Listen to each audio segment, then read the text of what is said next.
Let's talk about getting out of debt right after this. What's up, guys? Welcome back to the channel. My name is Shayla. I'm a stay-at-home mom of 4, and my husband and I have had some really plentiful times as well as some really lean times when it comes to our finances. But one of the things that we've always endeavored to do is to be debt-free, or at least be on the path to being debt-free. Now, in the last video, I talked to you guys about setting goals, the importance of having a vision for your life, and how to actually set SMART goals. I will link that video in the description box below for you. Now, in that video, I mentioned that we were able to pay off close to $20,000 in debt in about 18 months. And so in this video, I want to actually talk to you about like our process and how we were able to do that. We've done it more than once. So I want to talk to you guys about that today. So let's just get right down to it. The main thing that you need to do is to have as little interest, the smallest interest rate that you can, along with making extra payments to your principal. And I'll give you an example in just a second. So let me just quickly explain. If you don't know this already, lending companies, credit card companies, they make their money based off of the interest. Like if they're just going to give you money, like nobody's just going to give you $1,000 and then you just pay them back $1,000. You pay the $1,000 and then they're going to require you to pay interest on top of that. And like, don't even get me started on a credit card. Most people don't understand revolving credit. I don't have time to explain it today. Maybe let me know in the comment section if you want me to. But it's a total game. If you really knew, then you wouldn't use your credit card probably the way that you are. I know we surely changed after we found out about what revolving credit is and how it works. So in any case, that's how credit card companies and lending companies make their money. So if you can get a lower interest rate, and then if you can pay off that principal amount, the base amount of what you owe, if you can make additional payments on that per month, then you're going to pay off your loan a lot faster, and you're going to end up saving a lot more money over time. So let me give you an example. When my husband and I first got married, we needed a new roof. This is for our first house. We needed a new roof. And so we called the roofing company. It ended up costing like around $10,000. And of course, like we were newly married. We just got in the house. We did not have $10,000 just, laying around. Ain't nobody got stacks like that in their 20s, early 20s. And so we decided to finance it. And so the thing was, the interest rate was 18%. And that was pretty high, like for back then. I mean, that was back in 2009. It was probably early 2010 when we decided to do this. But anyway, this is more than 10 years ago, right? So I don't even know what the interest rates are now for stuff like that. But that was pretty high to us. And so the monthly payment, of course, was then expensive. Now they wanted to have the loan last over 5 years. So when I started looking at how much we were actually going to end up paying over the 5 years, I was like, no, like this is way too much. And I wrote it down. I did the calculations again. Over the life of the loan, we would have ended up paying $16,235. So that's more than 50% more than what we would have paid if we just had paid it outright. And so I was like, there has to be a better way. So we ended up we scheduled an appointment with a bank financial person.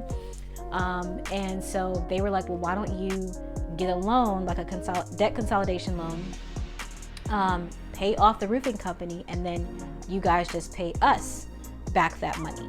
And so we ended up going ahead to do that because the interest rate was 6%. That's 12% less than what we would have been paying had we paid the roofing company. I know not all of you guys love math, but it's really important that you do understand how to do these calculations for yourself, or at least find somebody who can do them for you. So I'll skip all the boring stuff, but what you guys need to know is, had we stayed with the roofing company, the payment would have been somewhere around like $250, a little over $250 a month. That would have had us pay off the $10,000 over the course of 5 years. When we went with the bank, when we got the loan from the bank, the payment for the same amount dropped down to $193. So you're talking about it was like just about $60 less than what we would have paid the roofing company. What most people would do is they would say like, okay, great, I've reduced my payment by $60, or some people can get it, they can reduce their payments by $100. That's great, but how are you still going to save money on interest? Number one, you've gotten your interest rate lowered, but what we did was we still continued to pay the $250. We had already budgeted in our within our budget, okay, this is going to cost us $250 a month, we can afford this. Well, now that the payment has been reduced, we're actually paying an extra $60 towards the principal. So now we're able to pay it off faster. So instead of paying off our loan in 5 years, now just paying $60 extra a month, we were able to get it down to 4 years. Okay, that's the first thing. Now let me know in the comment section, has anybody taught you guys about interest? I don't recall learning any of this in school, so I'm curious to know from you all what you've learned, and if you're teaching your kids, if you have kids, if you're teaching them, and like, have you learned about financial literacy as a young adult or as like a young adult teenager person? Let me know in the comment section. I always love hearing from you guys. So back to the whole thing. So we now went from having to pay off our loan in 5 years. Now by just paying the extra $60, it dropped down to 4 years. So then what we did was, any extra money that we got, Rodney working overtime, any tax return, the money that we got back from our tax return, we stopped eating out as much. All of that extra money went towards paying off the roof, because we knew that we could save thousands of dollars over time if we just paid off the principal. So when we started doing all of these things, we just saw that number getting cut down, and we ended up actually being able to pay off that loan in like just under 2 years, like between 18 months and 2 years. I don't remember exactly, but it was definitely less than 5, and we saved so much money in the process. Now, this is possible for you too. We've done this more than once. That's like the first time that we did it. Like I said, that was back in 2009. So we learned our lesson. And so now anytime we have to inquire like a large amount of debt, this is one of the things that we do is not necessarily go to the bank for a loan, but we try to figure out how much extra money can we apply to the principal to pay it off early. Now, if you have multiple loans, you can use like the snowball effect. Dave Ramsey talks about this a lot in his program. He's got the Rich Dad Poor Dad book, but then he has like another type of program.